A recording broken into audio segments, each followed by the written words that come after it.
The story of the Volkswagen Beetle is really the story of the 20th century automobile and the freedom and mobility that average working class people discovered through the car.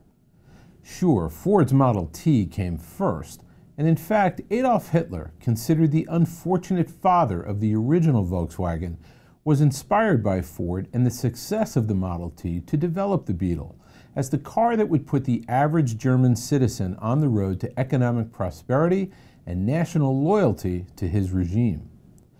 Before Hitler's scheme had a chance to take off, though, the engineering that went into the Volkswagen, literally translated as the people's car, was used to develop the German Kubelwagen, or the German Jeep. After the war, though, desperate German war refugees began hand-building Kubelwagens and eventually the car we know as the original Beetle out of the heavily damaged factory, trading the cars for food and materials to build more cars and fuel to keep warm. Before long, the factory was making Volkswagen Beetles on a Ford-style assembly line, and the car became the car for the working class in Germany and other parts of Europe, just as it had intended to be. And by the late 1950s and early 1960s, the car began selling in sufficient numbers that Detroit, which thought the car ugly and too small to succeed, began responding with small cars of its own. The charm of the Beetle is in its alleged ugliness, as well as its durability and relative ease of repair.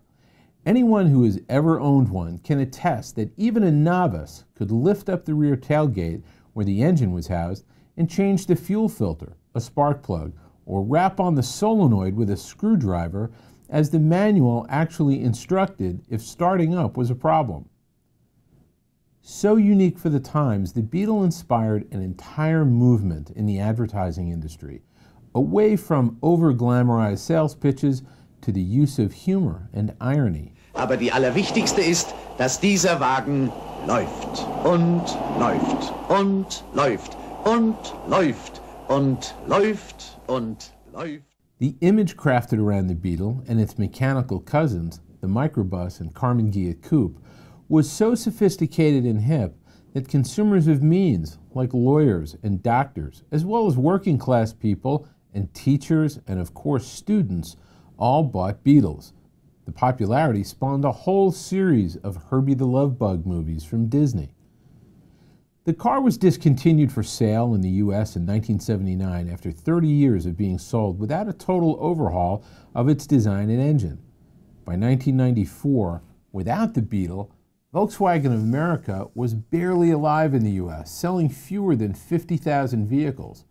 Talk of closing down was in the newspapers. But a new Beetle design was green-lighted and shown at the 1994 Detroit Auto Show. The sensation stirred up old emotions for the Volkswagen brand. Consumers began flocking to dealerships, often not realizing the new Beetle was not yet there, but checking out the Golf, Jetta, and Passat anyway. The new Beetle hit showrooms in late 1998 and sold briskly to baby boomers with a soft spot for the car. More importantly, though, its arrival reignited the passion and love for the Volkswagen brand that drove sales back to respectable levels. The new Beetle went out of production in late 2009 after a decade. As critical to Volkswagen's comeback as it was, one of the problems with the car was that its soft, bulbous lines and arched roof made it appealing to women, especially those over 40, but men and young people passed it over. Now, the 2012 new Beetle will arrive this fall. Restyled to be a bit edgier and more muscular, the car will actually get its first owners from audience members of Oprah Winfrey's TV show. But the company is hoping to stir emotions and wallets all over again for the car that started out life as a tool of the Nazi Party almost 90 years ago, but ended up an American, indeed a world, icon. I'm David Kiley, Editor-in-Chief of AOL Autos.